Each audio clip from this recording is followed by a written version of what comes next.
Salut à tous, aujourd'hui petite vidéo pour parler plus précisément des onduleurs hybrides, à savoir donc définir et expliquer ce qu'est un onduleur hybride.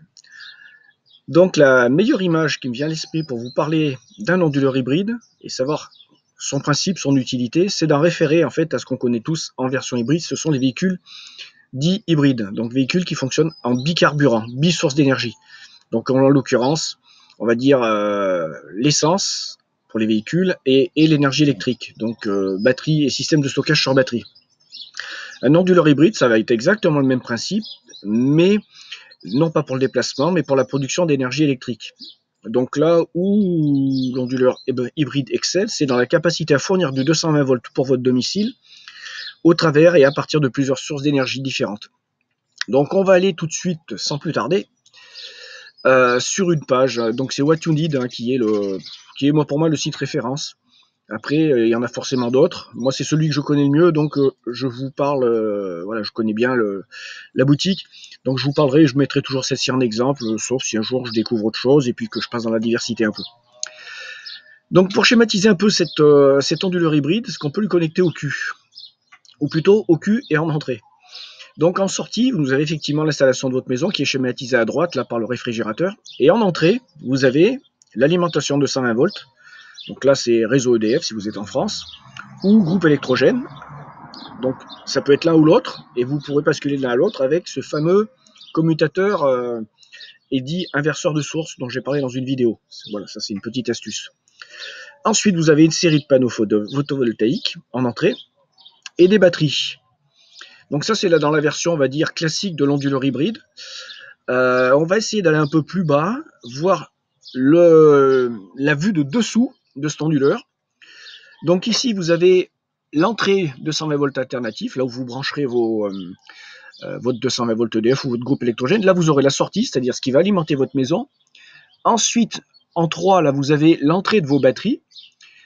Et en 1, vous auriez l'alimentation, l'entrée de vos panneaux solaires. Mais il y a une version un peu plus intéressante, un peu plus évoluée de ce matériel-là dans cette marque. Donc bien sûr qui est un peu plus coûteuse. Et vous allez voir que le bébé est là un peu plus épais. Et pour cause, on va retrouver sur la gauche l'entrée de 120 volts, la sortie de 120 volts, l'entrée des batteries, l'entrée des panneaux solaires 1 et l'entrée des panneaux solaires 2. Mais là où c'est intéressant, c'est que l'entrée panneaux solaires 2 peut très bien être utilisée pour autre chose que des panneaux solaires. Par exemple, si vous êtes dans une région où il y a beaucoup de vent, par une éolienne. Et donc vous vous retrouvez avec un onduleur qui va être capable à la fois éolienne ou par exemple génératrice, turbine, comment on va appeler ça, qui va être entraîné par un courant d'eau. Donc on va se retrouver à un appareil tout en un qui va avoir des capacités de fournir de l'énergie électrique 220 volts à partir de plein de sources d'énergie différentes. Donc vous voyez l'énorme avantage de ce dispositif-là, tout en un, et très simple à configurer. Et puis si jamais vous rencontrez des problèmes, de toute façon, je vous le dis, la boutique en question What You Need, Max est là pour vous conseiller, il n'y a aucun souci avec ça. J'ai discuté avec d'autres personnes qui avaient acheté du matériel chez eux. Ils ont été tout à fait satisfaits également, aussi bien de l'achat que de la pose du matériel chez eux. Et pour cause, si vous avez la chance d'être en Belgique, ils font la pose du matériel et à un prix super intéressant. Alors, on va avancer un peu, parce que là, en fait, c'est la version la plus classique. Alors là, ils l'appellent WKS, mais si vous voulez le chercher à l'étranger, ça va être les séries PIP 40, 48, enfin, 40 et 48 vont correspondre à des ordres de puissance. Et vous pouvez le trouver avec des dénominations différentes aussi pour le matériel moins puissant. Là, on va passer sur une autre version. Pardon. Voilà. C'est cette génération-là.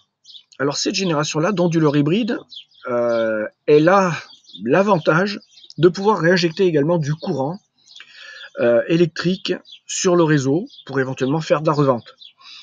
Éventuellement, même le but de faire de la réinjection, c'est faire de la revente, du surplus. Donc, cette version-là, forcément, est plus chère. Il y a du stockage sur batterie également, et de la restitution de puissance sur batterie, et de la réinjection. Donc par contre, si vous vous lancez dans la réinjection, sachez qu'il faut accomplir et répondre à plein de formalités avec les distributeurs, enfin celui qui gère le réseau EDF, donc ça doit être Enedis. Si je ne me trompe, mais bon, avec tous ces changements de nom, et maintenant on est un peu largué, un peu perdu.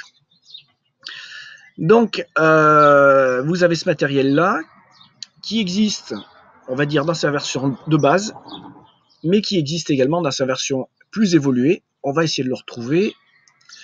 Alors, attends, on va retourner en arrière.